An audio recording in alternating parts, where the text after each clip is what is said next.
Hello friends, मैं राकेश और आज अपन बात करने वाले इम्प्रूवमेंट के ऊपर फ्रेंड्स। और इसमें प्रत्येक क्वेश्चन का आपको डिटेल सॉल्यूशन दूंगा। ठीक है, तो बने रहिए मेरे साथ और चैनल को सब्सक्राइब कर लीजिएगा, शेयर जरूर कीजिएगा। ठीक है, तो पहले देखिए इस वीडियो को, और इसके पहले आपको इनका PDF है जो डिस्क्रिप्शन में दे दिया हूँ, वहाँ से आप डाउनलोड करके इसका प्रैक्टिस कर सकते हैं। प्रैक्टिस करके अपना नंबर शेयर जरूर कीजिएगा। ठीक है, तो चलिए क्वेश्चन है फ्रेंड्स के the fact finding committee has so far not made any advancement. Option है प्रोग्रेस, इंप्रूवमेंट, स्ट्राइड और नो इम्प्रूवमेंट। पहले देखिए स्ट्राइड का मतलब होता है क्या, इसका मतलब होता है तरक्की। ठीक है, प्रोग्रेस का मतलब भी होता है उन्नति करना, इंप्रूवमेंट का मतलब भी होता है क्या जी, सुधार करना। ओके, तो देखिए यहाँ पर होना क्या चाहिए, सबसे पहले कि द फैक्ट फाइंडिंग कमिटी, इसका मतलब होता है तथ्य खोज समिति। हैज सो फार, देखिए जब भी आपको कहीं भी इंग्लिश सेंटेंस है उसमें आपको सो फार मिले, ठीक है, इसका मतलब होता है अभी तक।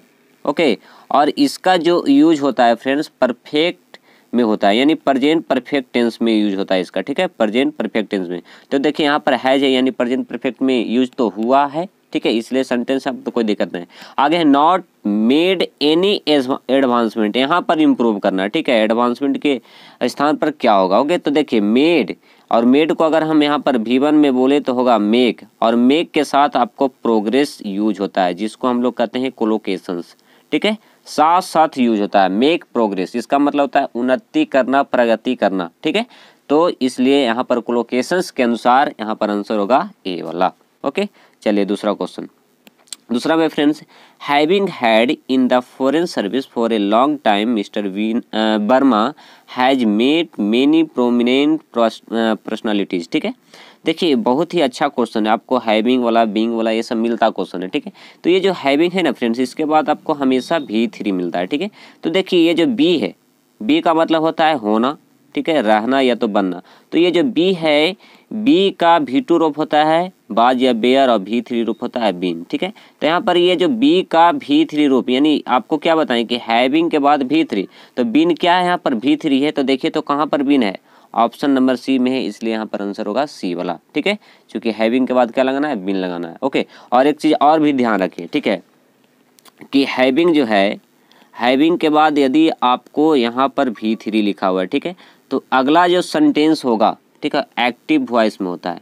ओके, और यदि यहाँ पर बीइंग, ठीक है, बीइंग प्लस V3 रहे, ठीक है, तो अगला जो सेंटेंस होगा पैसिव वॉइस में यूज होगा, ध्यान रखिएगा। ठीक है, आई बात समझ में। कभी कभी आपको ये हैविंग और बीन भी क्या करता है, फिल करने के लिए दे देता है, तो अगले सेंटेंस के अनुसार यहाँ पर आप फिल कर सकते हैं कि अगला सेंटेंस यदि एक्टिव में है तो यहाँ पर क्या डालना है, हैविंग डालना, और यदि अगला सेंटेंस है जो पैसिव में है तो यहाँ पर क्या डालना है, बीइंग डालना है। ठीक है, तो देखिए यहाँ पर मिस्टर वर्मा हैज, उसके बाद मेट है। ठीक है, इसका मतलब ये जो सेंटेंस है, अगला जो सेंटेंस है किसमें है, एक्टिव में है। ठीक है, पैसिव कब होता है, जब इसके बाद हैज के बाद बिन लगाता। ठीक है, तो पैसिव में होता, लेकिन हैज के बाद सीधे मेट कर दिया, इसका मतलब ये एक्टिव में है। तो ये एक्टिव में है, तो देखिए तो यहाँ पर क्या कर दिया, हैविंग किया है, तो सही है। लेकिन यहाँ पर हैड के जगह पर क्या करना पड़ेगा, बीन करना पड़ेगा। ओके, इसलिए यहाँ पर आंसर हुआ सी वाला। आई बात समझ में। चलिए तीसरा question, who does not know that this was broadcasted 10 days एगो। ठीक है, यहाँ पर देखिए इसको इम्प्रूव करना है, ब्रॉडकास्टेड। तो ऑप्शन है फ्रेंड हैड ब्रॉडकास्ट, बाज ब्रॉडकास्ट, बाज ब्रॉडकास्टिंग और नो इम्प्रूवमेंट। ठीक है, एक चीज़ आपको यहाँ पर लॉजिक बताने की कोशिश करते हैं कि कोई भी इंग्लिश वर्ड, मतलब जनरली जो मतलब कुल के कुल 100% नहीं होता है, जनरली जो टी से अंत होता है। ठीक है, किसी इंग्लिश वर्ड है उसमें टी से यदि अंत हो तो उसका V1 V2 और V3 एक समान होता है। ठीक है, V1 V2 V3 एक समान होता है। ठीक है, प्राय मतलब कुछ कुछ वर्ड हैं जो, जैसे कट कट कट आता है ना, देखिए यहाँ भी कट कट कट। ओके, इसका V1 V2 और V3 एक ही है। ठीक है, तो ये टी अंत में है। इसी प्रकार देखिए यहाँ पर ब्रॉडकास्ट, ठीक है, तो CAST है, अंत में टी है, इसका मतलब इसका V1 V2 और V3 तीनों के तीनों एक जैसा होगा। ओके, तो यहाँ पर तो गलती कर दिया, ब्रॉडकास्टेड कर दिया, तो ये तो गलत है। ठीक है, तो आंसर यहाँ पर कौन होगा, बाज ब्रॉडकास्ट मेरा आंसर हो जाएगा। ओके, चौथा question, since 1986 there is no earthquakes here. ठीक है, तो देखिए यहाँ पर फ्रेंड्स सिंस है, और सिंस जहाँ भी सिंस फोर रहता है तो किस में यूज करते हैं, परफेक्ट में। इसका मतलब उसमें हैज या हैव या हैड आना चाहिए। ठीक है, हैज या हैव या हैड आना चाहिए। तो देखिए तो कौन सा ऑप्शन में हैज या हैव या हैड है, तो ऑप्शन बी में है, इसलिए मेरा पर आंसर होगा। पांचवा question friends, you are warn against committing the same mistake again. ठीक है, ऑप्शन है for committing, against to commit, to commit और नो इम्प्रूवमेंट। देखिए ये स्ट्रक्चर फ्रेंड्स बहुत ही अच्छा क्वेश्चन है कि बार्न, ठीक है, बार्न के बाद आपको समबडी मिलेगा, समबडी के बाद आपको अगेंस्ट मिलता है, ठीक है, अगेंस्ट के बाद आपको बिफोर मिलेगा, ठीक है। और यहाँ पर समबडी है, समबडी नहीं भी हो सकता, और समबडी यदि नहीं है, ठीक है, समबडी यदि नहीं है तो सेंटेंस को रखना पड़ेगा पैसिव में, ठीक है। तो देखिए अगेंस्ट, यहाँ पर देखिए अगेंस्ट है, अगेंस्ट के पहले यहाँ पर समबडी नहीं है, तो समबडी नहीं है तो इस सेंटेंस को रखना पड़ेगा किसमें, पैसिव में। तो यू आर बार्न टू है पैसिव में ही, कोई दिक्कत नहीं। उसके बाद अगेंस्ट है, अगेंस्ट के बाद क्या है, बिफोर है, तो बिफोर है ही। उसके बाद द सम मिस्टेक यानी कोई दिक्कत नहीं है, तो इसलिए नो इम्प्रूवमेंट हो जाएगा। ओके, छठा question, the teacher gave the students some advice. ठीक है, ऑप्शन है एडवाइस, एडवाइसेज और नो इम्प्रूवमेंट। सबसे पहले हम लोग देखते हैं यहाँ पर देखिए सम लिखा हुआ है, तो सम के बाद आपको मिलेगा क्या क्या चीज़, तो सम के बाद आपको फ्रेंड्स प्लूरल काउंटेबल नाउन मिलता है, ठीक है, या तो सिंगुलर अनकाउंटेबल नाउन मिलता है, सिंगुलर अनकाउंटेबल नाउन, ठीक है।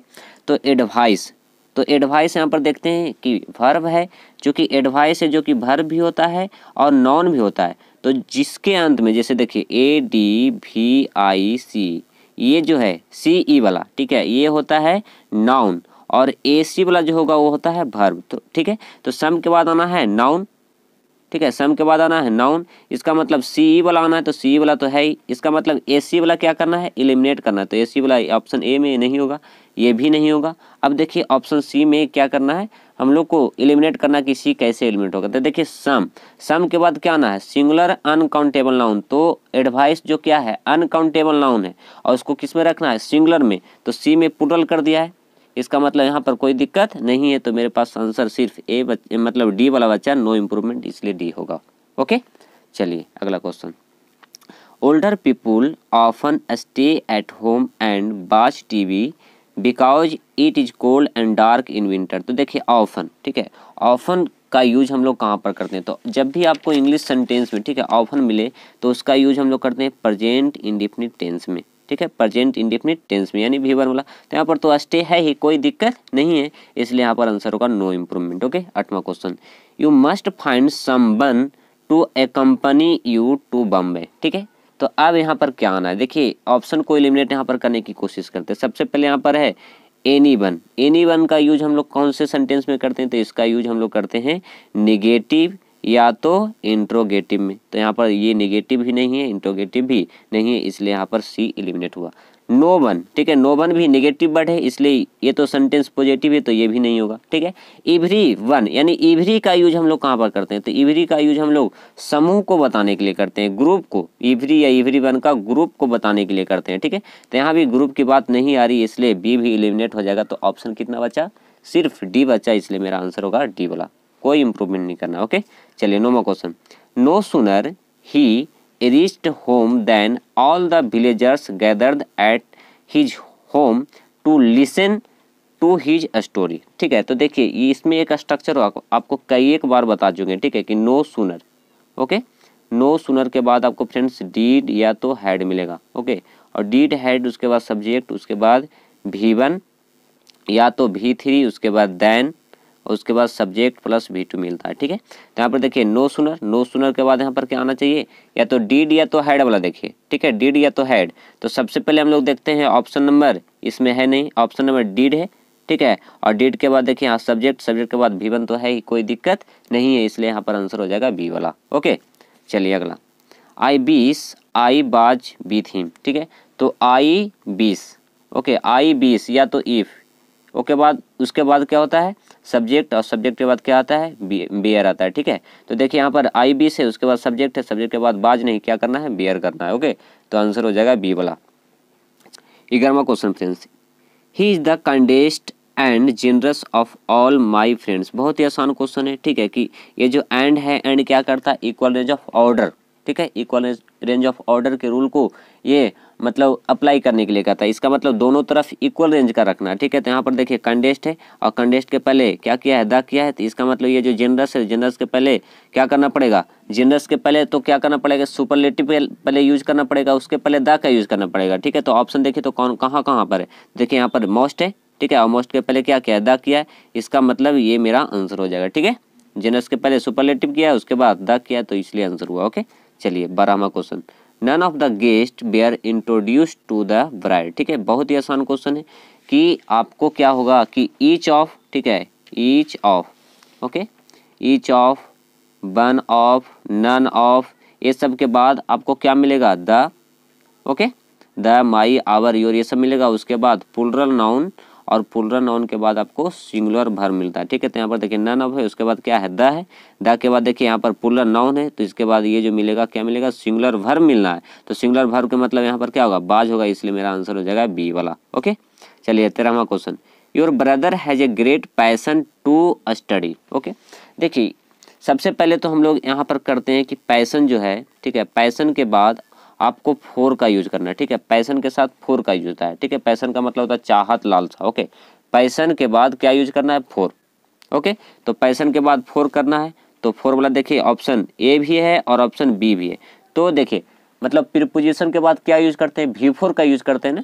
ठीक है, तो V4 का यूज करने का मतलब आंसर बी हो जाएगा। ओके, 14वां number, one should exercise their right to food. ठीक है, तो देखिए फ्रेंड्स, यदि किसी वाक्य का कर्ता वन रहे, ठीक है, यहाँ पर देखिए कर्ता क्या है, वन है, तो यदि किसी वाक्य का कर्ता वन रहे, ठीक है, तो उसका पॉजेसिव एडजेक्टिव, ठीक है, पॉजेसिव एडजेक्टिव जो होगा वो क्या होता है, वंस होता है। ठीक है, क्या होता है, वंस होता है। देखिए तो कौन सा ऑप्शन में वंस है, तो ऑप्शन नंबर सी मेरा आंसर हो जाएगा। ठीक है, 15वां question, putting in hard work to help others is what he likes from his heart. ठीक है, तो ये फ्रेज आपको यहाँ पर बताने की कोशिश करते हैं कि लाइक, ठीक है, लाइक के बाद आपको इन, वंस, ओके, वंस हर्ट होता है, इसका मतलब होता है तहे दिल से चाहना। ठीक है, तो लाइक, लाइक के बाद क्या करना है, यहाँ पर इन करना है। ठीक है, लाइक इन हिज हर्ट, ठीक है, या लाइक इन वंस हर्ट, इसका मतलब होता है तहे दिल से चाहना। ओके, तो लाइक के बाद क्या करना है, इन का यूज करना है, इसलिए मेरा आंसर होगा ए वाला। ओके, तो आई होप सारे क्वेश्चन आपको क्लियर हो गए होंगे। अगर किसी भी क्वेश्चन में दिक्कत हो तो नीचे कमेंट जरूर कीजिएगा। ओके, तब तक के लिए थैंक यू।